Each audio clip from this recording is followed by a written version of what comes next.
Hello friends, welcome to Haji's kitchen. இன்றைக்கி நம்ம கிச்சனில் நல்ல காரசாரமான இறால் தொக்கு தாங்க. இந்த ஒரு தொக்கு இருந்தால் போதுங்க, இட்லி, தோசை, சப்பாத்தி, புரோட்டான் எல்லாத்துக்கூடையும் சைடிஷாக வச்சு சாப்பிட்லாம். முக்கியமாக சாதம் கூட பிணைஞ்சு சாப்பிட்டு சூப்பராக இருக்கும். நல்லெண்ணெய் ஊற்றி செஞ்சு பாருங்கள், ரொம்ப ரொம்ப அல்டிமேட்டாக இருக்குங்க. வாங்க இந்த ரெசிபி எப்படி செய்யணும்னு பார்த்துடலாம். ஃபஸ்ட்டு நான் 1 கிலோ இறால் எடுத்திருக்கேன். இதை நல்லா க்ளீன் பண்ணிட்டேங்க. இறாலோட கவுச்சி வாசம் போகிறதுக்காக அரிசி கழுவணும் இல்லையா, அந்த தண்ணியில் ஒரு 10 நிமிஷம் போட்டு வச்சா இந்த இறாலோட ரா ஸ்மெல் இருக்காது, கவுச்சி ஸ்மெல் இல்லாமல் ரொம்ப க்ளீனாக இருக்கும். இதுக்கு சில இன்க்ரீடியன்ஸை ஃபஸ்ட்டு ட்ரை ரோஸ்ட் பண்ணிக்கலாம். 1 ஸ்பூன் சீரகம், 1 ஸ்பூன் மிளகு, 1 ஸ்பூன் சோம்பு, 1 ஸ்பூன் வரக்கொத்துமல்லி, கொஞ்சமாக வெந்தயம், காஞ்ச மிளகாய் கொஞ்சம் எடுத்திருக்கேன். இது கூடவே பார்த்திங்கன்னா 1/4 கிலோ அளவு சின்ன வெங்காயம் எடுத்து வச்சுருக்கேங்க. 2 பெரிய சைஸ் தக்காளி நல்லா அரைச்சி எடுத்து வச்சுருக்கேன். 1 ஸ்பூன் மிளகாய்த்தூள், 1 ஸ்பூன் மல்லித்தூள், கொஞ்சமாக கரம் மசாலா, கூடவே ஒரு சின்ன புளியை ஊற வச்சுருக்கேன். தாளிப்புக்கு கொஞ்சமாக சோம்பு, கருவேப்பிலை, ஒரு 2 ஸ்பூன் இஞ்சி பூண்டு பேஸ்ட் எடுத்திருக்கேன். நல்லெண்ணெய் இந்த ரெசிபிக்கு ஒரு 100 ml ஊற்றணும், அப்போ தான் நல்லாயிருக்கும். இப்போ எடுத்து வச்சுருக்க வரமல்லி, சீரகம், சோம்பு எல்லாத்தையும் நல்லா வறுத்து எடுத்துக்கலாம். இந்த சிலிக்கான் கரண்டி பார்த்திங்கன்னா மீசோவில் தான் வாங்கினேன். ஜஸ்ட் 150 ரூபாய்க்கு 3 கரண்டியுமே ஜஸ்ட் 150 ரூபாய் தாங்க. உட்டன் ஹேண்டில் கொடுத்துருக்காங்க. இந்த ப்ராடக்டோட லிங்க்கை டிஸ்கிரிப்ஷனில் கொடுக்குறேன், வேணுங்கிறவங்க மறக்காமல் செக் பண்ணி வாங்கிக்கோங்க. இப்போ ட்ரை ரோஸ்ட் பண்ண இன்க்ரீடியன்ஸ் எடுத்து நல்லா ஃபைனாக பவுட்ரு பண்ணி எடுத்து வச்சுக்கலாம்.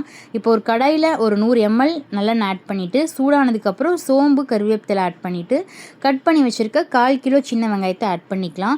இந்த ரெசிபிக்கு முக்கியமாக சின்ன வெங்காயம் தான் சேர்த்தணும், அப்போ தான் ரொம்ப நல்லாயிருக்கும். வெங்காயம் நல்லா வதங்கி கோல்டன் ப்ரௌன் ஆகும், அது வரைக்கும் நல்லா வதக்கி விட்டுக்கலாங்க. இந்த அளவு நல்லா வதங்கி வந்ததுக்கப்புறம் எடுத்து வச்ச 2 ஸ்பூன் இஞ்சி பூண்டு பேஸ்ட் ஆட் பண்ணி நல்லா பச்சை வாசம் போகிற அளவு நல்லா கலந்து விட்டுக்கலாம். இந்த அளவு நல்லா கலந்து விட்டு கலர் சேஞ்ச் ஆனதுக்கப்புறம் அரைச்சி வச்சுருந்தோம் இல்லையா 2 தக்காளி, அதையும் ஆட் பண்ணி தக்காளியோட ரா ஸ்மெல் போகிறதுக்கு கொஞ்சம் டைம் எடுக்கும். ஸோ இது நல்லா கலர் சேஞ்ச் ஆகணும், அப்போ தான் தக்காளி பச்சை வாசம் போய் நல்லாயிருக்கும். ஒரு 2 நிமிஷத்துக்காவது தக்காளி நல்லா வதக்கி விட்டுங்க. இது கூட தேவையான அளவு கல் உப்பையும் சேர்த்திக்கலாம். இது இந்த அளவு நல்ல கலர் சேஞ்ச் ஆனதுக்கப்புறம் நம்ம எடுத்து வச்சுருக்க மல்லித்தூள், மிளகாய்த்தூள், கொஞ்சமாக கரம் மசாலாவையும் சேர்த்தி ஒரு செகண்ட் நல்லா மிக்ஸ் பண்ணி விட்டுக்கலாம். நான் இன்றைக்கி 1 கிலோ ப்ரான் தொக்குக்கான அளவு தான் சொல்லியிருக்கேன். இதே மெத்தடில் செஞ்சிங்கன்னா ரொம்ப ரொம்ப சூப்பராக வருங்க. இந்த அளவு நல்லா கலந்து விட்டுட்டு நம்ம சின்ன சைஸ் புளி எடுத்து வச்சுருந்தோம் இல்லையா, அதை நல்லா கரைச்சி சேர்த்திக்கலாம்.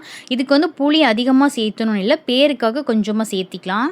இந்த மாதிரி ஆட் பண்ணிவிட்டு புளி தண்ணியோட பச்சை வாசம் போகிற அளவு நல்லா கலந்து விட்டுக்கலாம். இது போக ஒரு 4 to 5 நிமிஷம் ஆகும். ஸோ இந்த மாதிரி நல்லா கலந்து விட்டுக்கோங்க. அப்போ தான் புளியோட ரா ஸ்மெல் போனதுக்கப்புறம் நம்ம அடுத்தது இறால் சேர்த்திக்கலாம். இப்போ இந்த மாதிரி ஆட் பண்ணிவிட்டு மூடி விட்டு ஒரு 5 நிமிஷம் நான் விட்டுட்டேங்க. இப்போ பாருங்கள், புளி தண்ணியோட பச்சை வாசம் போனதுக்கப்புறம் கழுவி வச்சுருந்த இறாலையும் ஆட் பண்ணி மசாலா கூட ஒரு 2 நிமிஷம் நல்லா பெரட்டினா போதும். இறால்லேருந்தே தண்ணி விடும். அதுக்கப்புறம் நம்ம கொஞ்சமாக தண்ணி ஆட் பண்ணிக்கலாம். ஏன்னா இந்த இறால்லேயே தண்ணி விடுறதுனால இறால் ஒரு 2 நிமிஷத்துலேயே குக் ஆயிரும். ஸோ ரொம்ப நேரம் வேகணுங்கிற அவசியம் கிடையாது.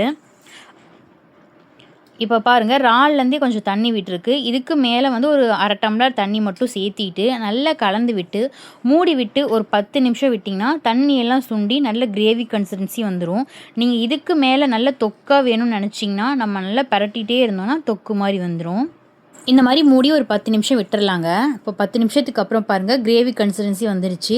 இதுக்கு மேலே நம்ம வறுத்து பொடி பண்ணோம் இல்லையா, அந்த பவுடரை ஆட் பண்ணி நல்லா கலந்து விட்டுட்டு மூடி விட்டு ஒரு 5 நிமிஷம் விட்டிங்கன்னு வச்சுக்கோங்களேன், நல்லா எண்ணெய் பிரிஞ்சு சூப்பராக ரெடி ஆயிரும். ஃபைனலாக தொக்கு எவ்வளோ நல்லா வந்திருக்கு பாருங்கள். ரொம்ப ரொம்ப டேஸ்ட்டாக இருந்துச்சுங்க. கண்டிப்பாக ட்ரை பண்ணி பாருங்கள். இந்த தொக்கு பார்த்திங்கன்னா 1 வீக் வச்சாலும் கெடாது. இதுக்கு மேலே ஃபைனலாக மல்லி இலை மட்டும் தூவி கேஸ் ஸ்டவ் ஆஃப் பண்ணிக்கலாம். ரொம்ப ரொம்ப சூப்பராக இருந்துச்சு. நான் 6 மந்த்ஸ் ஆனாலும் கெடாத மாதிரி தொக்கு நெக்ஸ்ட் வீடியோவில் கண்டிப்பாக அப்லோட் பண்ணுறேன்.